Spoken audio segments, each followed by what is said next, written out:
Renee G. from Orchard Park, right next to where I grew up in Hamburg. Have you decided to ban cell phones in public schools?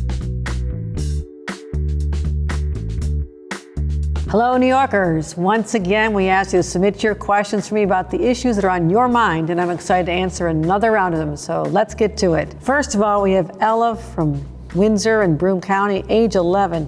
What does your daily schedule look like?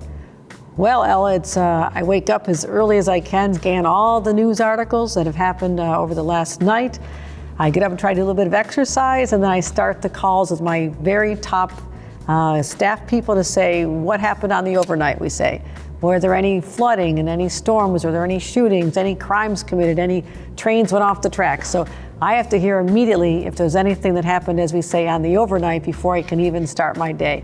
But then I have meetings with my staff to talk about a lot of issues, but I often travel. I mean, sometimes I'm in the Capitol, which is a great place. I'm there much of the year, but otherwise I'm out listening to people, going to make announcements, meeting with elected officials. Sometimes I have to get back and sign some of the bills that were passed, over 1,000 this year. If you can believe that, it's a lot of reading I have to do. But also I get a chance to go out to places and talk about what's happening in our schools and for our young people, and talk about cell phones and other issues that are so important. So every day is vastly different. I love it. It's fascinating. And Ella, maybe it's something you want to do someday as well. Michael Ann D. from Lackawanna asked, I see you signed something with zero copayment for insulin. When does that start? I didn't just sign something, Michael Ann. I signed something that's going to eliminate the copays for insulin. You know why? Because 10% of New Yorkers, over 500,000 people, have to take insulin every day to fight their diabetes. Now, when you add up the cost of this, it is just too much and it's not fair. So starting January 1, just this upcoming January 2025, you'll have zero copays. So if you want more information, go to newyork.gov/insulin and you'll see everything you need to know. Let's see what Suzanne B. from Westchester wants to know. What are you doing to protect your Jewish constituents from the raging, violent anti-Semitism in New York?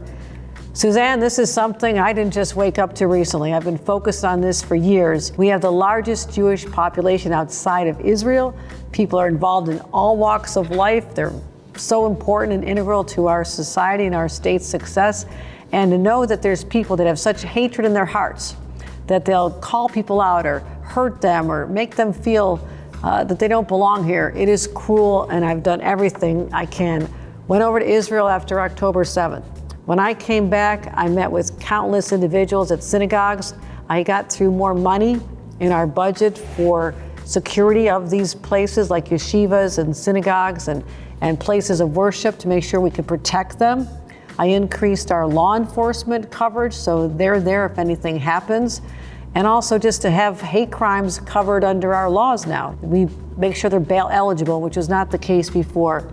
I'm going to continue my quest to make sure that New York State is a place that is welcoming to all, and finally, once and for all, eliminate the specter of anti-Semitism, because it does not belong in our state. So thank you for the question. It's really, really important to hear from you. This must be a parent. Sophie S. from Brooklyn, it says, what are your plans to actively help parents with access to affordable childcare? Something I know a little bit about as New York's first mom governor. I couldn't find childcare when my kids were born a long time ago. In fact, one of them has their own baby now, which is another story. But right now, because of legislation we passed, I have more money helping families that are really struggling. The cost of childcare exceeds the cost of college for your children. So that's just absurd. People can't do that. So if you're a family of 4 and you make less than $108,000 a year, you can check into our program to have your childcare coverage for $15 a week. Can you imagine that? That's a lot more money back in your pockets. We just got it done, and it shows how we in New York are prioritizing our families. So let's get that done. Renee G. from Orchard Park, right next to where I grew up in Hamburg. Have you decided to ban cell phones in public schools? Well, the reason I'm looking at this is because teachers are saying, in fact, not just teachers, 74% of teachers say that cell phones in the classroom have become a major, major distraction. Our young people are not learning the way they should. It's hard to teach. And you know what they're not doing? Young people aren't interacting with each other. Instead of lunchtime, they're all talking about what they did over the week or what they're going to do after school. They're all staring at their cell phones. So I have gone on statewide listening tours. I was just in Western New York, been all over the state, convening the teachers and parents and the administrators to talk about what this would look like. I think we should go to that place, but I want to make sure I hear from more people in the state before I present this to the legislature, which I'm looking forward to doing in the next session when they get together again in January. So great question on the minds of a lot of parents. Jameson, age 7, from Endicott asks, who is your role model?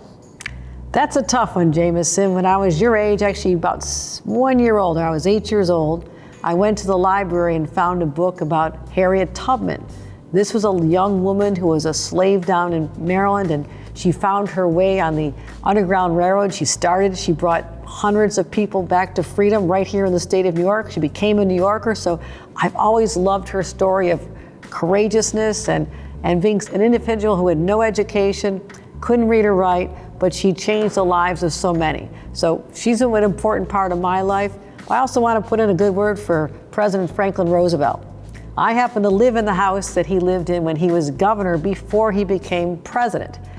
In the living room is a wheelchair that Franklin Roosevelt had to use to get around. He had polio. He tried to hide it, but he had extreme physical disabilities and challenges, and yet he became one of our greatest governors and one of our greatest presidents by overcoming the challenges he faced. So when I see that wheelchair, when I'm in the Capitol, it reminds me that others have had it so much harder who've sat in the seats, and it really helps me put in perspective how I tackle the challenges we face here. So Jameson, I'm sure over your life you're going to have a lot of role models, but of course my parents are right at the top of the list as well. I think that's all we have right now for our questions. They're all great. Look forward to hearing from more of you soon. Until then, ever upward.